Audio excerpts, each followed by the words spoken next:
সময় যত বাড়ছে তুনের চিন্তার পারদ তত হুহু করে বাড়ছে। সময়টা দুপুর গড়িয়ে সন্ধ্যায় গিয়ে পড়েছে। হাতে থাকা বড় ডায়ালের ঘড়িটা শো করছে সন্ধ্যা 6টা 10। এদিকে রৌদ্রের কোনো খোঁজ নেই। সে বেরিয়েছিল তরুণদের সাথে কথা বলার পরপরই। মুখে বড় বড় বুড়ি আউড়ে সেই এক পোশাকেই বাড়ি থেকে বেরিয়ে গেল। যাওয়ার আগে তরুণদের বলে গেল, আপনারা আমার বাড়িতে অপেক্ষা করুন ভায়াস, আমি বাড়ি থেকে খবরের আপনার স্ত্রীকে পেলে সাথে করে নিয়ে আসবো। সে যে প্রত্যাশাকে সাথে নিয়ে আসছে এটা তরুণ অ্যাকসেপ্ট করে না। তার শুধু ইনফরমেশনটুকু হলেই হবে। তবে সেই ইনফরমেশনটুকু আনতে গিয়েই লাপাত্তা হয়ে গিয়েছে রৌদ্র। না কোনো ফোন, না কোনো মেসেজেস। রৌদ্র ছেলেটা দারুণ খাটতেরা স্বভাবের। বিষয়টা তার সাথে কদিন কথা বলেই বুঝেছে তরুণ। তবে সে ঠিক কতটা কাজের সেটা জানা নেই তরুণের। আদৌ সে কাজটা করেছে নাকি বাইরে গিয়ে গায়ে হাওয়া লাগিয়ে ঘুরে বেড়াচ্ছে কে জানে। তরুণদেরও এক প্রকার নিজের বাড়িতে জোর করেই রেখে গিয়েছে। তরুণরা চলে যেতেই যাচ্ছিল, তবে সে কৌতুক কণ্ঠে বলেছে, আপনারা আমার বাড়িতে অপেক্ষা করুন, নয়তো আমি ইনফরমেশন কালেক্ট করে কিন্তু আপনাদের কোথাও খুঁজতে পারবো না। আর না আপনারা আমাকে খুঁজে পাবেন। তার থেকে ভালো আপনারা আমার বাড়িতেই থাকুন, গোমান। আমি 10 মিনিটের মধ্যে ইনফরমেশন নিয়ে চলে আসছি। 10 মিনিটের নাম করে সেই যে বেরিয়েছে, এখন সেটা 6 ঘন্টা গিয়ে পড়েছে। অথচ তার আসার কোনো নামগন্ধ নেই। তবু চিন্তিত ভঙ্গিতে সোফায় মাথায় হাত ঠেকিয়ে বসে আছে। শাহরিয়ার ক্রমাগত পায়চারি করে চলেছে। সে বিরক্ত কণ্ঠে বলে, আরে ভাই, তোর এই রৌদ্র না ফদ্র কোথায় উদা হয়ে গেল বলতো? 10 মিনিটের নাম করে গিয়েছে, এখনও 6 ঘন্টা হয়ে গিয়েছে। আদৌ সে আর ফিরে আসবে তো, নাকি আমাদের সাথেই ভীষণ গিরিগিরি করলো? শেষ কথাটা বলে শাহরিয়ার কিছুটা উত্তেজিত কণ্ঠে বলে, আচ্ছা তোর নাম এটাও তো হতে পারে যে ছেলেটা আমাদের ধোঁকা দিয়েছে। ও তো আমাদের নিজের বাড়ি থেকেও বেরোতে দেয়নি। মনে কর আমাদের কথা ওর বাবার সাথে গিয়ে বলে দিল, ওর বাবার লোকজন আমাদেরকে এখানে থেকে তুলে নিল। এতক্ষণে হয়তো দেখা গেল রাফসান এহমাদের লোকজন আমাদেরকে চারদিকে থেকে ঘিরে ফেলেছে, আর সে বেটা বাড়িতে বসে আয়াস করেছে। উফ, কি এমনটা তো হতে পারে? নাও হতে পারে। আর 10 মিনিট ওয়েট করব, না আসলে আমি নিজেই বেরিয়ে পড়ব। 10 মিনিট বেকার ওয়েট করবি কেন? উল্টে 10 মিনিট আমাদের লস হয়ে যাবে। 10 মিনিট আমাকে ভাবতে দে। আমাদেরকে ফুল প্রুফ একটা প্ল্যান করতে হবে রাফসান এহমাতের ডেরায় ঢোকার। এমন প্ল্যান করবি যাতে বাপের সাথে ওর ছেলেরও একটা শক্তপোক্ত ব্যবস্থা হয়ে যায়। বাটপার ছেলে কোথাকার। শাহরিয়ারের কণ্ঠে চরম রাগ আর বিরক্তি। তনু কিছুই বলল না। একটা খবর আনতে ছেলেটা 6 ঘন্টা লাগিয়ে দিচ্ছে, অথচ আর 6 ঘন্টা লাগার কথা না। এই 6 ঘন্টায় তনুই বা অপেক্ষা করছে কোন আক্কেলে, সেটা বুঝে পাচ্ছে না শাহরিয়ার। সে বিরস মুখে তুনের পাশে গিয়ে বসে। সন্ধ্যা 6টা মানে এখন রাতের মতোই অন্ধকার। গ্রামের দিকে এই ভাবটা আরো বেশি। এখানে সন্ধ্যা নামার সাথে সাথেই রাত নামে। রায়পুর অবশ্য একেবারে গ্রাম নয়, আবার শহরও নয়। এটা একটা মফস্বল এলাকা। তবে ইতিমধ্যে এখানে একটা শহরে ভাব এসে গিয়েছে।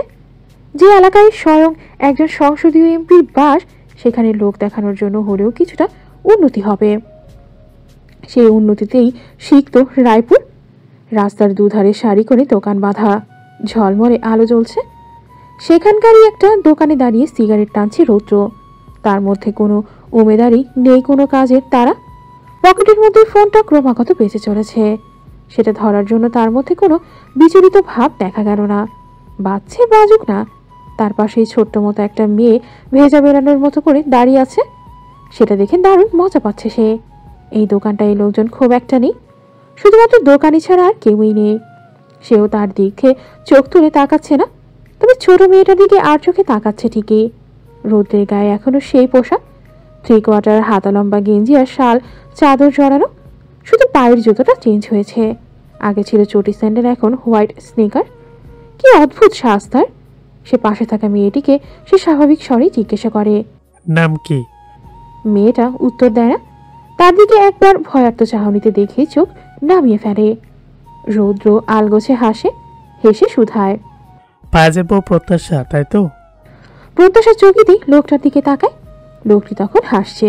প্রত্যাশার বুকের মধ্যে দ্রিম দ্রিম শব্দ হচ্ছে। এই লোকটাকে দেখে তার ভয় লাগছে, মাত্রাতিরিক্ত ভয় লাগছে। ভয়ের কারণ অজানা অথবা অনেক। ঠিক কোন কারণে এই লোকটাকে সে ভয় পাচ্ছে জানে না, তবে ভয় পাচ্ছে খুবই। তার বেশভূষা, কথাবার্তা সবই ভয়ঙ্কর। একটু পরপরই কেমন ভয়ঙ্করভাবে হাসছে। একটু আগে ফোনে কার সাথে যেন কথা বলছিল। ফোনের ওপারের ব্যক্তিটিকে এমনভাবে ধমক আর গাড়ি দিয়েছে যে প্রত্যাশার অন্তরে এখনো কাঁপছে। প্রত্যাশার যখন জ্ঞান ফিরেছিল তখন পাশে এই ব্যক্তিকে আবিষ্কার করেছিল। প্রত্যাশা কিছুই না বুঝে যখন ড্যাব ড্যাব করে তাকিয়েছিল তখন লোকটা তার হাত ধরে এক প্রকার টেনে তুলেই দাঁড় করিয়েছে। স্বাভাবিক কণ্ঠে বলেছে, চল, তোর পর তোর জন্য অপেক্ষা করছে। এতটুকু বলে প্রত্যাশার হাতটা ধরে সে বাইরে এনে গাড়ির মধ্যে বসিয়ে দিয়েছে। তারপর এই মার্কেটে এসে গাড়ি দাঁড় করিয়ে নিজেও নেমেছে, সাথে প্রত্যাশাকেও নামিয়েছে। মাঝে আর একটা কথাও বলেনি। এই যে এখন শুধু নাম জিজ্ঞেস করো। তবে গাড়ির মধ্যে বসে প্রত্যাশার সর্বাঙ্গ দিয়ে একটা শীতল স্রোত বয়ে গেছে। একটি চেনে না জানে না লোক তাকে হঠাৎ এসে বলল, চল তোকে তোর বরের কাছে দিয়ে যাই। এটা ওর স্বাভাবিক কোনো ব্যাপার না। না জানি এই লোককে আদৌ তাকে তরুণের কাছে নিয়ে যাচ্ছে নাকি অন্য কোথাও। লোকটা ভালো নাকি খারাপ? দেখে তো খারাপ মানুষই মনে হচ্ছে। এসব চিন্তা করে প্রত্যাশার গলবিল শুকিয়ে আসছে। রোদ্রের সিগারেট শেষ হয়েছে।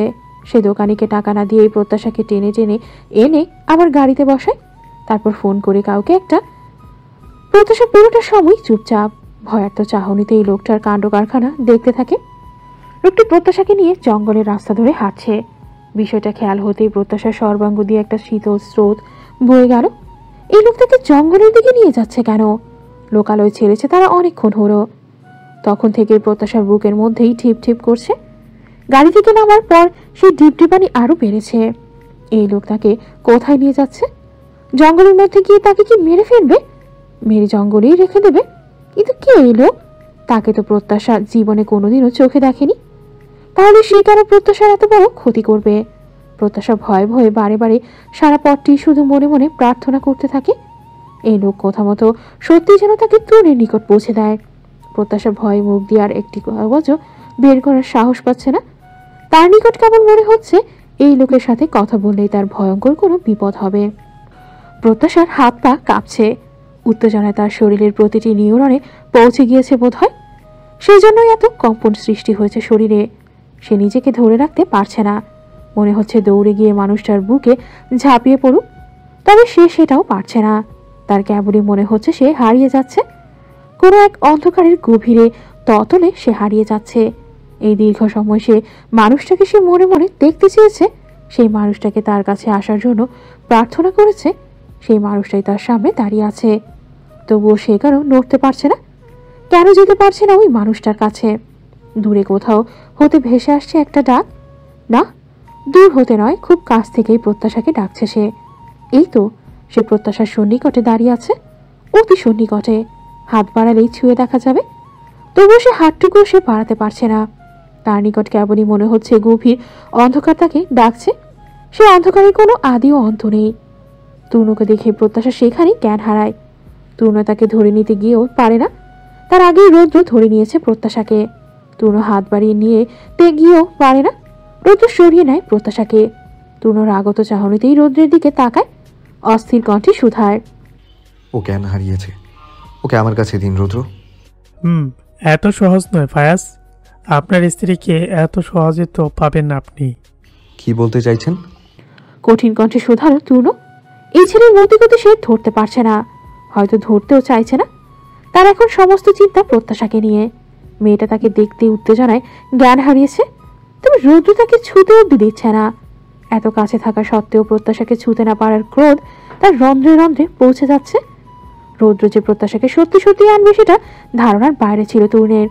তবে এনেই যখন ফেলেছে, তবে তার কাছে দিচ্ছে না কেন প্রত্যাশাকে? তরুণের ক্রোধ আস্তে আস্তে বাড়ছে। সে নিজেকে অনেক কষ্টে সামলানোর চেষ্টা করছে। সে নিজেকে যথাসম্ভব সামলে বললে, কি চাইছেন আপনি? আপনার স্ত্রীকে আপনি পেয়ে গেছেন, তাও আবার এত সহজে। রাফসান রহমানের ট্যামরা থেকে। ব্যাপারটা কেমন বেমানান হয়ে গেল না? আপনি তো আমাকে কোচ আনতে পাঠিয়েছেন, তবে আমি তো পুরো মানুষটাই এনে দিলাম। এখন আমি কি পাবো এর বদলে? কি চান? বেশি কিছু না। আমার যতদূর ধারণা, আপনার স্ত্রীকে আমার বাবা লুকিয়ে রাখার জন্য সাহায্য করার অপরাধে আপনি তার বিরুদ্ধে তদন্ত করা শুরু করবেন। সে কোনো দোষ না করলেও তাকে আইনের কাঠগড়ায় দাঁড় করাতে চাইবেন। আমি নির্দোষ কাউকে আইনের কাঠগড়ায় দাঁড় করাই না, রুদ্র। বেশ, তো আশা করব আপনিও আমার নির্দোষ বাবাকে এতটুকু দোষের জন্য আইনের কাঠগড়ায় দাঁড় করাতে চাইবেন না। বাবাকে বাঁচাতে চাইছেন? না চাওয়ার কি আছে? আমি চাই না আমার বাবার বিরুদ্ধে একটা এলিগেশন অবধি ওঠুক। আর আপনি কি ভেবেছিলেন আমি বিভীষণ? আমি কিন্তু মোটেও বিভীষণ নয়। আমি হলাম মেঘনাথ। কথাটা বলেই রৌদ্র উচ্চস্বরে হেসে উঠল। তরুণও কঠিন কণ্ঠে বলল, আমার স্ত্রীকে আমার কাছে ফিরিয়ে দিন। রৌদ্র পায়ে ঠেলেই প্রত্যাশাকে তরুণের নিকট দিল। মুখ থেকে হাসি উধাও হয়েছে অনেক আগে। এবার বেশ সিরিয়াস ভঙ্গিতে বলল, আপনি আমার একটা উপকার করেছেন, আমি আপনার একটা উপকার করলাম সমান সমান। আর কারো কাছে কারো কোনো ঋণ রইল না। উপহার হিসেবে আরও একটা জিনিস আমি আপনাকে দেব আমার উপকারের জন্য। নিন, এইটা নিন, আমার তরফ থেকে আপনার জন্য তোহফা। একটা ছোট্ট কাগজ গুজে দিল সে তরুণের হাতে। তরুণ শুধারো, আমার বোন কোথায়? ও হ্যাঁ, আপনার বোনের কথা তো বলেই গিয়েছি। আছে আছে, আপনার বোন বেশ ভালো আছে। তাকে তার স্বামী নিজের বাড়িতে পাঠিয়ে দিয়েছে এবং কড়া ঘুমের ওষুধ খাইয়ে দিয়েছে। তাকে সর্বখানি ঘুম পাড়িয়ে রাখা হচ্ছে। তিনি এখানে নেই। অনেক ইনফরমেশন দিয়েছি, সাথে তোভাও দিয়েছি। এখন আপনারা রায়পুরের সীমানা ছাড়তে পারেন। আপনারা যাদেরকে খুঁজতে এসেছেন তারা এখানে নেই। তাই এখানে আপনাদের কোনো কাজ নেই। ওই যে জঙ্গলটা দেখছেন, ওটা রায়পুরের সীমানা ঘেঁষেই।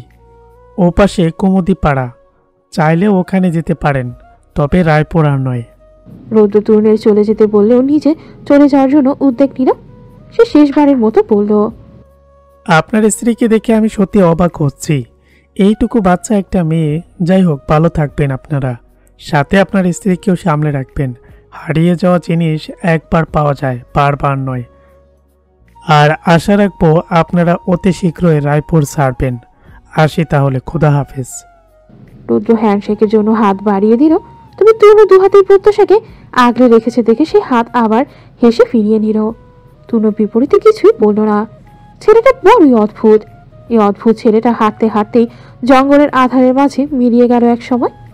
ফাঁকা নিস্তব্ধ অন্ধকার একটা ঘর। অন্ধকার ঠিক বলা যায় না, ঘরটির অবস্থা আলো আধারের মাঝামাঝি। আটপৌড়ে দেয়ালে লাগানো সুইচ বোর্ডে জ্বলছে একটা লাল রঙের ড্রিম লাইট। ড্রিম লাইটের সেই হালকা আলোতেই লালাভ হয়ে উঠেছে ঘরটা। ঘরে দুজন মানবীর অবস্থান থাকলেও সেটা বোঝার উপায় নেই। ঘরে পিনপতন নীরবতা বিরাজ করছে। শুধু দুজনের নিঃশ্বাসের শব্দ ব্যতীত আর কোনো শব্দ নেই। দুজন দুজনার নিঃশ্বাসের শব্দ শুনতে পাচ্ছে স্পষ্টত। দুজন দুজনার অতি সন্নিকটে, যে এতটাই সন্নিকটে যে দুজনার শরীর স্পর্শ করেছে একে অপরের সাথে। প্রত্যাশাকে বুকের উপর নিয়ে আছোয়া হয়ে দেয়ালে হেলান দিয়ে বসে আছে তরুণ। চোখ দুটো খুলে রাখা, এক দৃষ্টিতে তাকিয়ে আছে সামনের দিকে। এক হাত প্রত্যাশার পিঠের ওপর, সে হাত দিয়ে সে প্রত্যাশাকে নিজের সাথে চেপে ধরেছে। অন্য হাত প্রত্যাশার ঘন কেশে বিলি কেটে চলেছে ক্রমাগত। প্রত্যাশা ঘুমিয়ে আছে কিনা বোঝা যাচ্ছে না, চার চোখ দুটো বোঝা। তবে তরুণ স্পষ্টত বুঝতে পারছে মেয়েটা ঘুমায়নি। ঘুমালে কোনো মানুষের হার্ট এতটা জোরে বিট করে না। ঘুমালে মানুষের হার্টের গতি বরঞ্চ কমে যায়, কিন্তু মেয়েটার হার্টের গতি মাত্রাতিরিক্ত। এতটাই যে তরুণের বুকে গিয়ে যেন ধাক্কা লাগছে। শরীরটা আবার শক্ত করে রেখেছে, একেবারে কাট কাট করে রেখেছে। এতক্ষণ তরুণ কিছু বলেনি। সে প্রত্যাশাকে বুকে নিয়ে নিজের অশান্ত মনকে শান্ত করার চেষ্টা করছে। হয়তো নিজেকে কিছুমাত্র শান্ত করতে পেরেছে সে। তরুণ এবারে মাথা কিঞ্চিত ঝুঁকিয়ে প্রত্যাশার দিকে তাকিয়ে বলে নরম কণ্ঠে, এভাবে শরীর শক্ত করে রেখেছো কেন? ভয় লাগছে? প্রত্যাশা কিছুই বলে না। তরুণ ফের ডাকে ওকে, প্রত্যাশা। ভয় লাগছে? তাহলে আমার গায়ের উপর শরীর ছেড়ে দাও। এভাবে শক্ত হয়ে থেকো না, স্বাভাবিক হয়ে শো। প্রত্যাশা নিজেকে স্বাভাবিক করার চেষ্টা করে। শরীর ছেড়ে দেয় তরুণের গায়ে। তরুণ ওকে আলগোছে আগলে নেয়। আমাকে জড়িয়ে ধরো তো। প্রত্যাশা বিনা বাক্যব্যয়কে জড়িয়ে ধরে। তুরও চোখ বন্ধ করে ফেলে। কোমল কণ্ঠে শুধায়, আমাকে কি এখনো ভয় লাগছে প্রত্যাশা? একটু একটু। আমি এমনই, হয়তো এর থেকেও বেশিটা। তবে তোমার জন্য নয়। যে তূর্ণকে তুমি একটু আগে দেখেছো আর যাকে দেখেছো সে পুরোপুরি আলাদা। আচ্ছা, যে তূর্ণকে তুমি একটু আগে দেখেছো আর যাকে দেখছো সে পুরোপুরি আলাদা। ওই তূর্ণর সাথে এই তূর্ণের কোনো মিল নেই। তুমি ওই তূর্ণকে ভয় পেয়েছো ঠিক আছে, কিন্তু আমাকে প্লিজ ভয় পেও না। একটু আগে যাকে দেখেছো সে হলো ফাইয়াজ, গোয়েন্দা ডিপার্টমেন্টের একজন অফিসার। আর এখন তোমার কাছে যে আছে সে হলো তূর্ণ, তোমার স্বামী।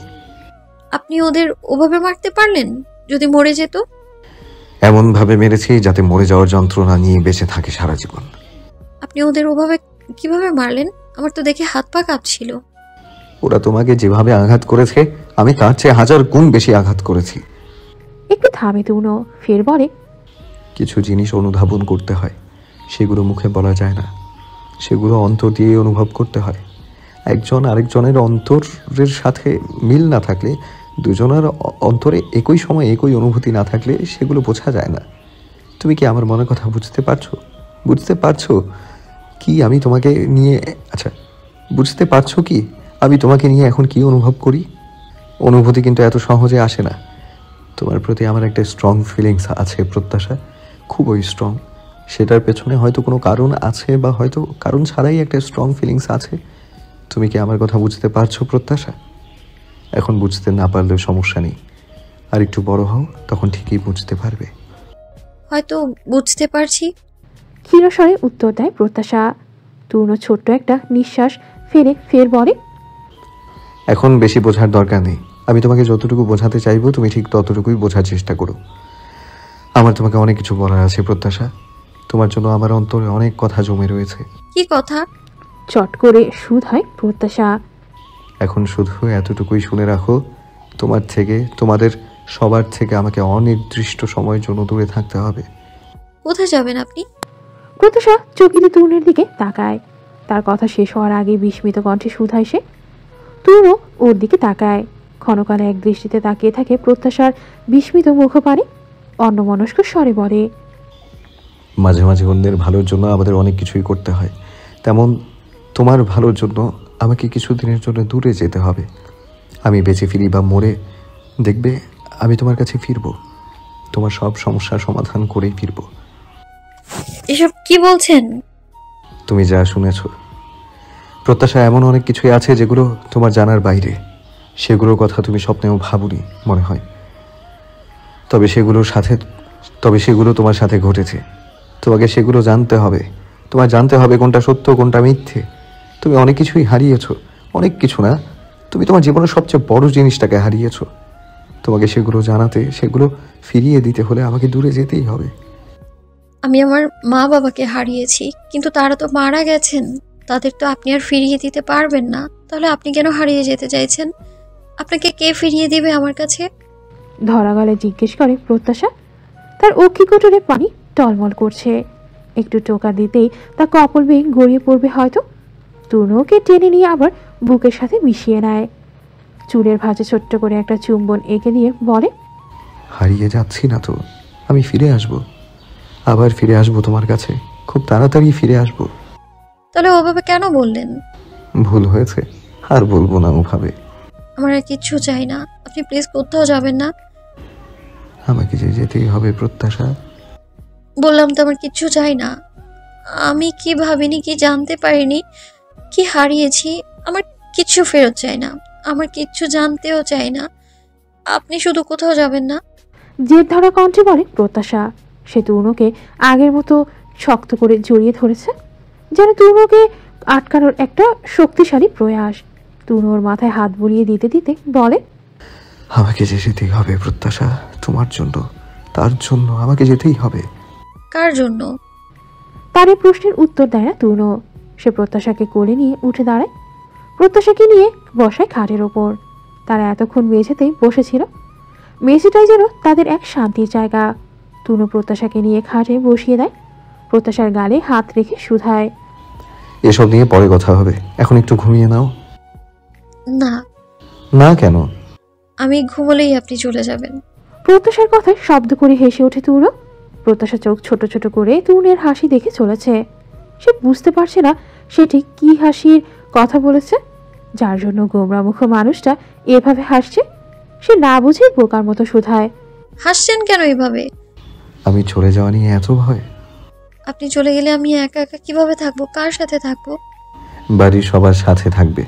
আপনি, মা, কাকিমা, দাদু, পূর্ণ, এদের সবার সাথে থাকবে।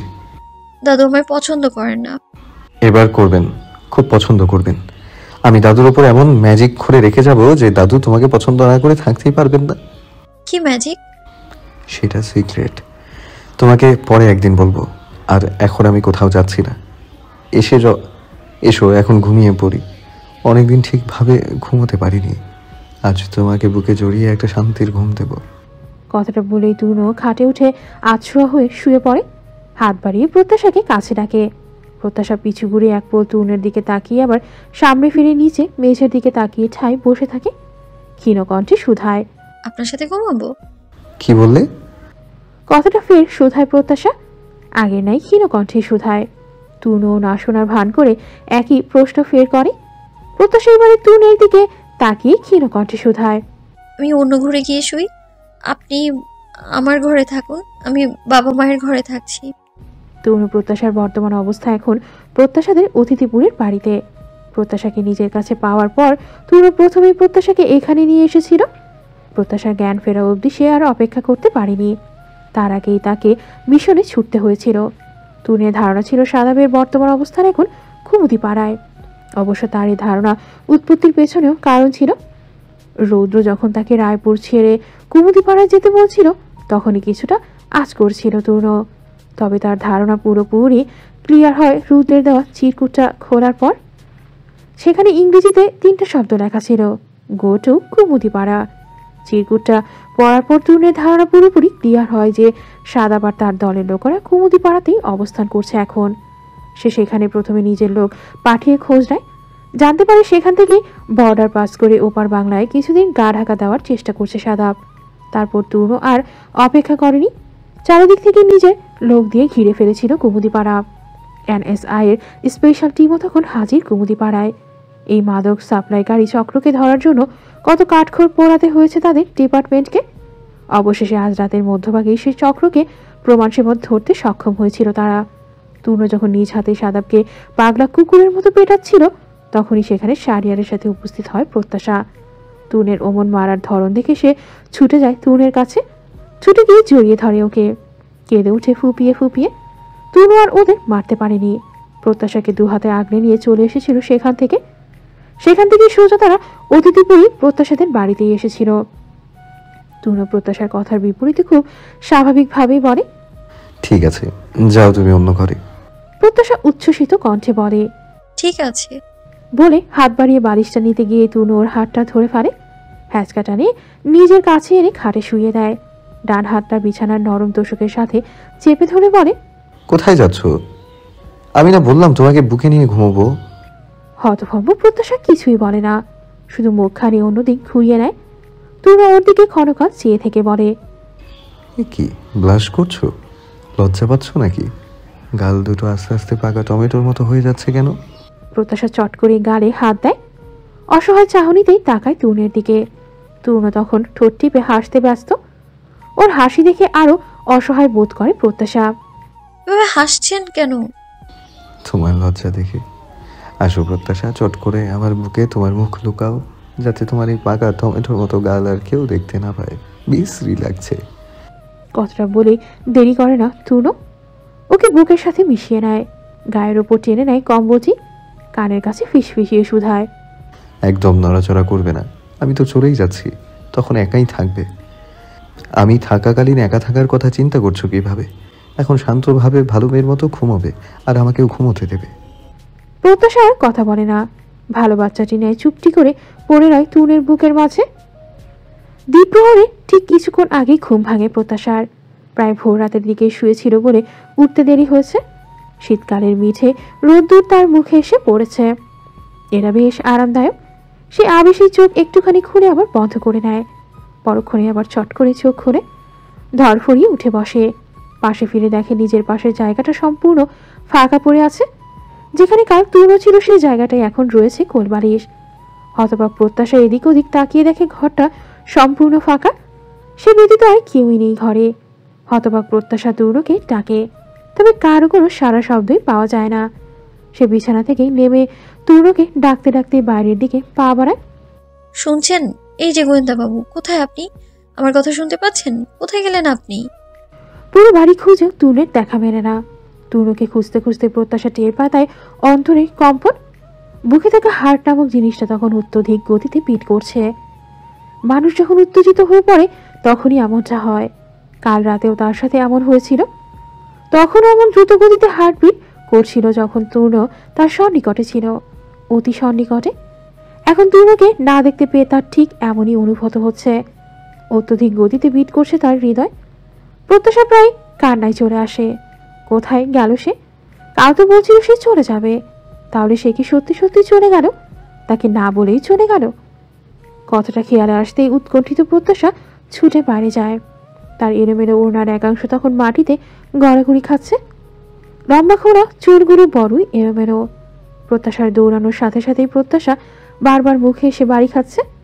প্রত্যাশা বাইরে গিয়ে দেখে উঠোনে মৈত্রী কাপড় মেলে দিচ্ছে। প্রত্যাশা বারান্দায় দাঁড়িয়ে তাকে ধরা গলায় ডাকে, বুবু। প্রত্যাশার ডাকে তার দিকে ফিরে তাকায় মৈত্রী। হাতের কাজ ফেলে ওর কাছে এগিয়ে এসে একটু হেসে শোধায়, উঠে গেছিস? উনি কোথায় বুবু? ভাইয়া তো চলে গিয়েছে। ভাইয়াকে নিতে একটা গাড়ি এসেছিল, তিনি ওটাতে উঠে চলে গিয়েছে। চলে গিয়েছে? বিস্মিত কণ্ঠে শুধায় প্রত্যাশা। কোথায় গিয়েছে? কিছু বলে গেছে? আবার আসবে কখন? বললাম না, একটা গাড়ি এসেছিল, তাতে উঠে ভাইয়া চলে গেছে। যাওয়ার আগে বলে গিয়েছে একটু পর তোর শাশুড়ি আসবে, উনিই তোকে নিয়ে যাবে। আমাকে না বলেই উনি চলে গেল? প্রত্যাশার কণ্ঠে চরম বিস্ময়। তূর্ণ বলে গিয়েছে মা এসে নিয়ে যাবে তাকে, তার মানে সে আর আসবে না? তবে কি সত্যি সত্যি চলে গেল অজানায়? প্রত্যাশার আকাশ ভেঙে কান্না আসে। সে নিজেকে যথাসম্ভব সামলানোর চেষ্টা করে বলে, উনি আর কিছুই বলে যাননি? তোর জন্য একটা চিঠি আর একটা ফোন রেখে গিয়েছে, তোর ঘরে পড়ার টেবিলে আছে, দেখ গিয়ে। প্রত্যাশার ক্ষণিক অপেক্ষা না করে ছুটে আসে নিজের ঘরে। পড়ার টেবিলে কলমদারির নিচে একটা সাদা কাগজ ওড়াউড়ি করছে। তাতে গুটি গুটি অক্ষরে কিছু লেখা। তার পাশে একটা বক্স। প্রত্যাশা সেদিকে বিশেষ খেয়াল করে না। কাগজটা টেনে নেয় নিজের হাতে।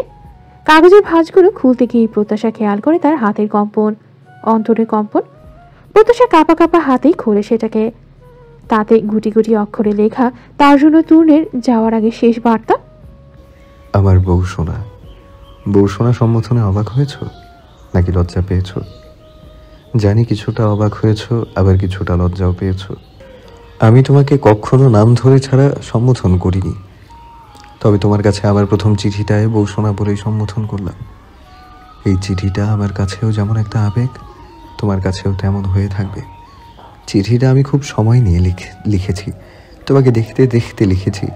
চিঠিটা লিখতে লিখতে আমি যে ঠিক কতবার তোমার নিষ্পাপ চেহারার মায়ায় হারিয়েছি তার ইয়াদটা নেই। শুনেছি প্রেম ভালোবাসা নাকি খুবই খারাপ জিনিস, একবার যার প্রেমে মজবে তার থেকে নিস্তার পাবে না সহজে। তবে আমার ধারণা তার থেকে অধিক মারাত্মক জিনিস হলো মায়া। আমি সম্ভবত তোমার মায়ায় আটকে গিয়েছি প্রত্যাশা। প্রথম দিন থেকেই তোমার প্রতি আমার মায়া জিনিসটা খুবই কাজ করতো। সময়ের সাথে সাথে তোমার প্রতি আমার মায়া বেড়েছে, এতটাই বেড়েছে যে তুমি চোখের আড়াল হলেই কেমন কেমন লাগে। মনে হয় আসল জিনিসটাই আমার সাথে নেই। সেই আসল জিনিসটা কি বলো তো বউ সোনা? এটা না হয় তুমি খুঁজে বের করো। কাল রাতে অনেক কিছুই বলেছি তোমাকে, তাই এসব নিয়ে আর কথা বলতে চাই না। আমি জানি আমি তোমাকে না বলে চলে এসেছি বলে তুমি খুব নারাজ হয়েছ, কিন্তু আমার কিছুই করার ছিল না, এভাবেই চলে আসতে হলো। কাল রাতে আমার যাওয়ার কথা শুনে তুমি যেভাবে কান্না করেছিলে আমি খুবই অবাক হয়েছিলাম প্রত্যাশা। বারবার মনে হচ্ছিল তোমার চোখের জল মুছিয়ে দিয়ে বলি আমি কোথাও যাব না, তোমার কাছে তোমার সাথেই থাকবো। কিন্তু সেটা আর বলা হয়ে ওঠেনি। আমাকে যে আসতেই হলো। আমি যেখানে যাচ্ছি আমাদের একটা সিক্রেট মিশনের জন্যই যাচ্ছি, যে মিশন আমাকে ছাড়া অসম্ভব, সেজন্য আমাকে যেতেই হবে। তবে তোমার সামনে থেকে যাওয়া আমার জন্য ছিল এক প্রকার অসম্ভব। তোমার ক্রন্দন মিশ্রিত মুখের কোনো স্মৃতি নিয়ে আমি যেতে চাই না। আমি নিয়ে যেতে চেয়েছি তোমার হাসি হাসি একটা ঘুমন্ত মুখের ছবি। তুমি কি জানো, ঘুমিয়ে পড়ে হালকা ঠোঁট এলিয়ে হাসলে তোমাকে ঠিক কতটা সুন্দর লাগে? আমি সেই সুন্দর মুখের ছবিটাই আমার সাথে নিয়ে এসেছি। আমি কেন তোমার থেকে দূরে যাচ্ছি, কোথায় যাচ্ছি, এসব প্রশ্নের উত্তর আমি ফিরে আসার পরেই তুমি পাবে। এ ব্যাপারে তোমাকে কিছু জানাইনি মানে আর কাউকেই কিছু জানাইনি, তাই অযথা এ ব্যাপারে কাউকে কিছু জিজ্ঞেস করবে না।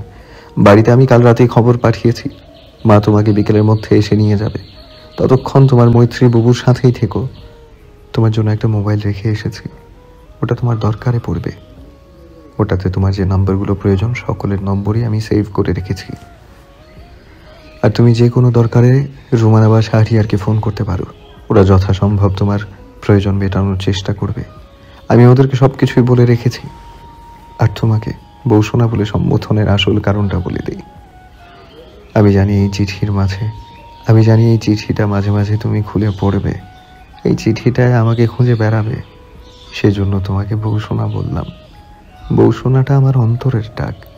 এই ডাকটায় চিঠির মাধ্যমে আমাদের অন্তরে অন্তরে কানেকশন তৈরি হবে। যখনই তুমি বৌসোনা শব্দটা পড়বে তোমার অন্তর কেঁপে উঠবে, আর সেইটাই অনুভব করার চেষ্টা করব আমি। বুঝেছ কি? আর তুমি প্লিজ আমার না বলে চলে আসায় নারাজ হয়ে থেকো না। আমি ফিরবো, খুব শীঘ্রই তোমার কাছে ফিরে আসব। তুমি শুধু আমার অপেক্ষায় থেকো বৌসোনা। ইতি, তোমার গোয়েন্দা বাবু। তোমার এই সম্বোধনটা আবির থেকে শুনেছি। আবির সাথে আমার কথা হয়েছে, সে ভালো আছে এবং তোমার অপেক্ষায় আছে। মিট ইউ সুন বৌসোনা। চিঠিটা পড়তেই থপ করে মেঝেতে বসে পড়ে প্রত্যাশা। কপাল গুড়িয়ে টপ টপ করে পানি পড়ছে কাগজটায়। তার চোখের পানিতেই কাগজটার অর্ধেক ইতিমধ্যেই ভিজে উঠেছে। প্রত্যাশা নিষ্প্রাণ চোখে সেই ভেজা কাগজটার দিকে তাকিয়ে থাকতে থাকতেই ঝরঝর করে কেঁদে ওঠে। বেশ শব্দ করে কেঁদে ওঠে। ওর কান্নার শব্দ শুনে ছুটে আসে মৈত্রী, ওকে জড়িয়ে ধরে জিজ্ঞেস করে কি হয়েছে। তবে প্রত্যাশা কিছুই বলে না, সে কেঁদেই চলে অহর্নিশ এবং কাঁদতে কাঁদতে একসময় মৈত্রীর বুকে ঝরে পড়ে। অতিরিক্ত উত্তেজনায় সেখানে জ্ঞান হারায় সে। তুনের ফ্ল্যাটে তুনের ঘরে তার ক্লোজেট খুলে দাঁড়িয়ে আছে শাহরিয়ার। ঘরে অল্প অল্প আলো জ্বলছে।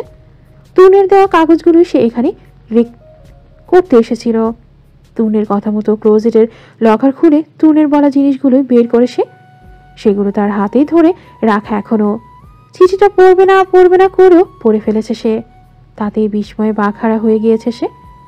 পকেটের মধ্যে যে ফোনটা ক্রমাগত বেজে চলেছে সেদিকেও কোনো খেয়াল নেই তার। সে বিস্মিত চাহনিতে এক দৃষ্টিতে তাকিয়ে আছে তার হাতের ছোট্ট ছবিটার দিকে। সেখানে 4-5 বছর বয়সী একটি বাচ্চার ছবি। ছবিটার সাথে কিছুটা মিল খুঁজে পেয়েছে সে প্রত্যাশার, তবে তাতে সে অবাক হয়নি। সে অবাক হয়েছে চিঠিটা পড়ে, তার থেকেও শতগুণ বেশি অবাক হয়েছে ছবির উল্টো পিঠের 5 অক্ষরের বাক্যটি পড়ে। সেখানে খুবই গুটি গুটি অক্ষরে লেখা মেহেরিন প্রত্যাশা ওরফে প্রত্যুষ আনান। এর মানে কি?